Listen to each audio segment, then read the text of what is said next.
John Barrowman and the Crankies are set to become shipmates again this year as they star together in Panto. They'll be in Robinson Crusoe and the Caribbean Pirates here at the SECC's Clyde Auditorium. They started the countdown to December with a very blustery photo shoot at the tall ship. Afterwards, we caught up with them. I'm very excited about it. It's again another new show. It's a new venture. We're doing something completely different. Robinson Crusoe and the Caribbean Pirates.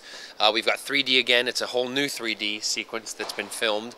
What else? We've got a flying dragon that's going to go out over the audience. We have an 18-foot galleon ship that's going to come on stage. An opening that's going to be really kind of fun again. That will be a nice reveal of me. I like the way they're going to, just put it this way, they're going to build me up. What else do we have? Obviously the Crankies. We've got a great cast, all been handpicked, you know, by myself and Kudos. So, and I'm co-directing it this year. Are you? I am. Okay. So it's a new hat that I'll be wearing also. Is it the first time you've directed something? It's the first time. First time I've professionally directed something. Yes, but I've done organized things in the past. But this is the first time professionally. Yes. So how was it last year? You must have had fun with the Crankies. So you must have tons of funny stories. The one thing that did go wrong is I got sick. I got really ill. That was going to be quite difficult having to not go on. Well, what was it like? It was luckily my cousin's son, he's my second cousin, Greg. We specifically hired him to understudy me because he's got a great voice, and I think he's going to be a good talent himself when he, one day. And we've got him in the show again this year. But what was really killing me was the fact that I couldn't get out of bed. I physically could not get up. I had the worst of worst. All I'll say is I had the flu. Right. Yeah, couldn't get out of bed. And Scott had it. And, I had people coming over we didn't eat for a week. Really? I've put it all back on now, but I lost so much weight. So, touch wood, that was the only thing that really went wrong. We're going to have, and the weather. Of course. Terrible weather. Terrible weather, and the pipes froze. That's right, and they had to cancel. They had to cancel, yeah. Wow. And then there was, so things like that. But that's the only kind of bad things that happened. Anything else, we worked on to stage and made it work. So is Greg understudying this year? I think he's going to understudy me this year, but also he's going to be doing his own stuff in the show too. But I don't plan on. I'm getting my flu jab. And plus it's a shorter run this year. So and hopefully Scotland will not be hit by swine flu like it was last year. And freezing. So. Well, I don't mind the cold. I don't mind the snow. In fact, I was helping. That was one thing. The day it snowed outside of my hotel, I was pushing people up the hill with my Range Rover behind them, moving buses so they could get up the hill. Really? How nice of you. Because I wanted to get to work. So if they cast Man Friday, they have. Who's it going to be? I'm not telling you. It's going to be a big surprise. Who would you like it to be if you could have anybody? Oh, I don't know. I don't think in that kind of way. I haven't really thought about it. I have to be totally honest with you. I haven't read the script yet. Really? Okay. So when will you get to reading it? The week before? The day before? No. I'm reading it this week. That's the because I plan everything out structurally. Like for instance, I've been filming Hustle at the moment, and also been filming a BBC comedy series with a new comedy show that's called Watson and Oliver that I guested on. So now it's panto focus and tour focus. So I'll get the script. Of course I know what's going to happen. I mean, I say I haven't read the script. I haven't studied my script. I know the story. I know all that's going to happen. But Man Friday, if I had a Cuba Gooding Jr. Okay. So your new skincare range? Yes. Selling it on QVC. Correct. How did this come about? Well, I actually do shop on QVC, and I buy certain products because I like them and I think they're good quality. And QVC, I was sitting watching it one night, and I always get told that I have good skin. I always get told that I've got, by makeup artists that, what do I do to take care of my skin? And I kept thinking to myself, well, if I'm getting asked I'm told that I have good skin and I'm using somebody else's stuff, why not develop my own and really have my own kind of thing that I can help other people, other guys out there have good skin. So I saw on QVC a company, a brand called Ojan, which is made by a company called Origin Italia. And I Origins Italia, and I went over to. I spoke to my business partner Gavin, and I spoke to some other people. And we formed a kind of a little company, and we went to Origins Italia, and we spoke to them, and they said, "Brilliant, love the idea." And so they do reputable skincare. But this is the first skincare regime on QVC that has been designed by men for men. And, you know, hopefully, well, we are going to expand on it. And we've already got all the products ready. But we did not expect that it would sell out on QVC. And, you know, the press for it's been incredible. People have been talking about it and, you know, wanting more of the products already. Even the excess, like the backup emergency stock that we had to sell. Really? So can girls use it as well? Girls can use it if they want. In fact, girls can use there's the balm, the shaving balm. Not that girls shave, but certain areas they might shave. It is if you use it over the course of 28 days, it reduces hair growth by 11%. Really? Yes. So you know, underarms, bikini lines, and if you use that even on your legs.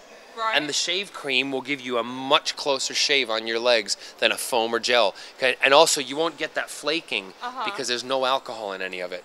The other thing is the eye roll-on is great for girls too. But you know, there's stuff in here that's specific. You know, it's not. If you're wanting a smelly kind of florally thing, this isn't the range for you.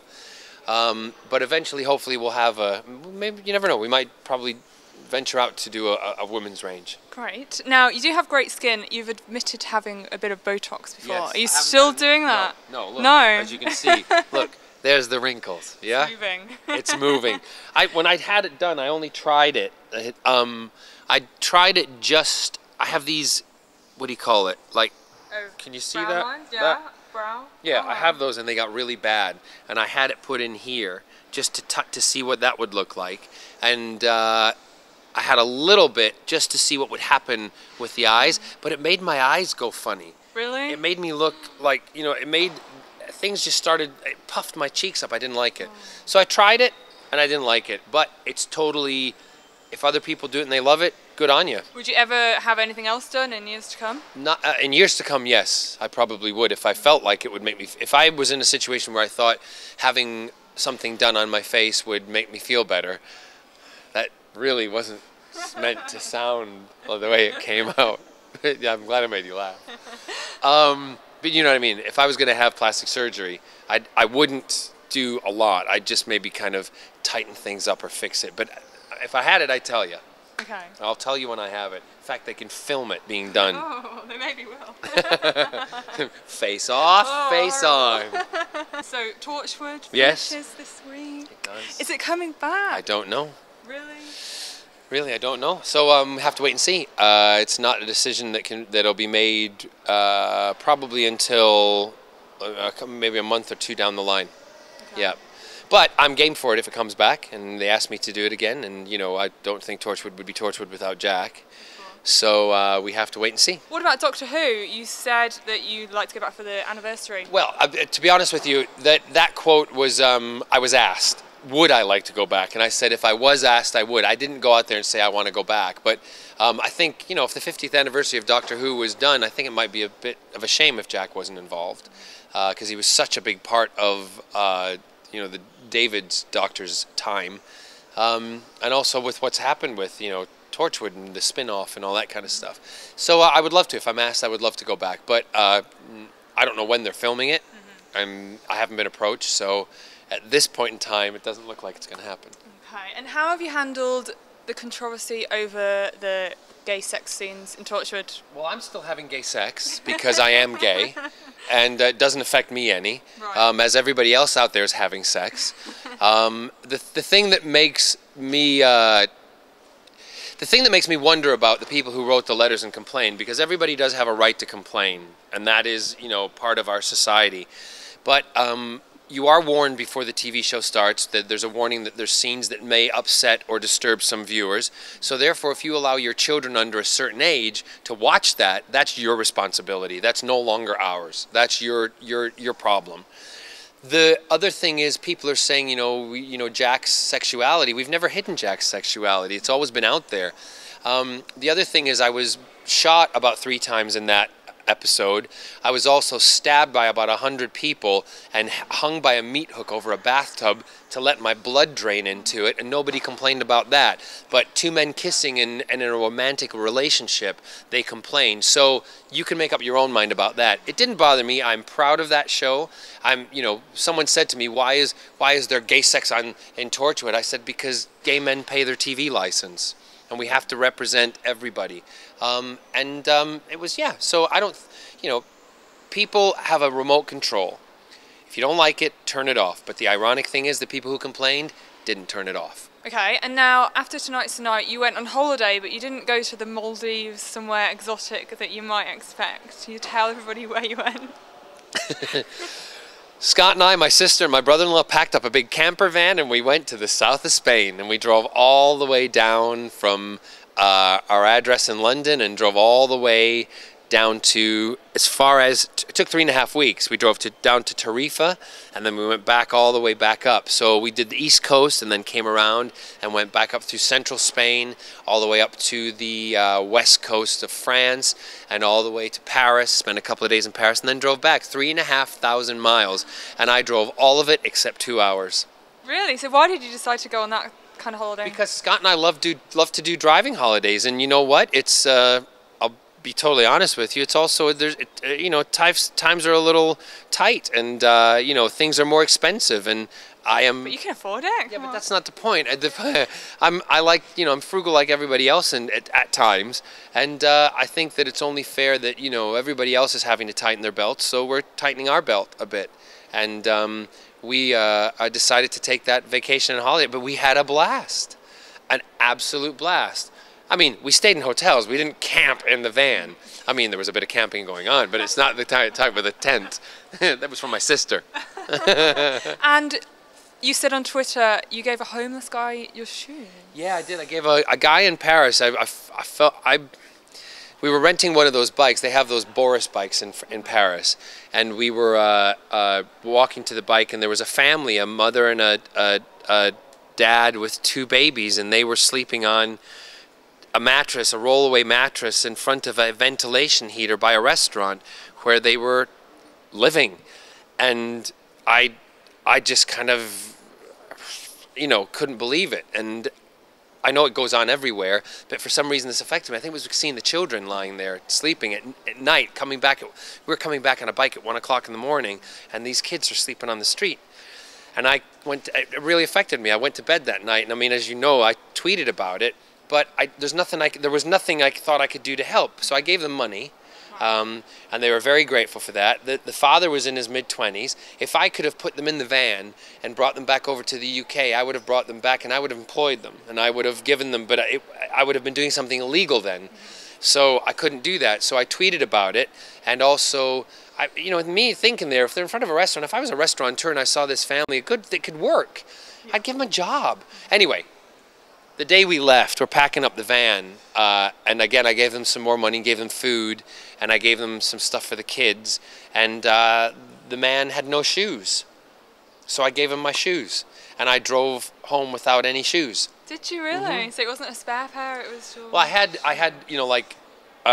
what do you call it? I had dress shoes with me, but those weren't convenient for him. So I gave him shoes. In fact, I gave him 2 pairs. I gave him shoes that he could, tennis shoes that I was wearing, that I was walking around in. I'd walked all over, Spain with them and stuff. So they were, and then I also gave him a pair of sandals to wear. So, and his face when I gave them to him, he just looked at me like I'd given him the biggest gift. And I tried to talk to him. They were from Romania. They had just arrived 2 days. They'd spent, this is their second day there, and they found this place that was warm. So I tweeted, and I hoped something, because a lot of people then tweeted people in France, and they got in touch with them, a charity to get in touch with them and find them. So I don't know what happened to the family. There's a TV show there that I think that could be made to find that family. Absolutely. Yep. We need to start it. Well, who knows? Oh, but that's that's what people should do. Yeah. Help other people.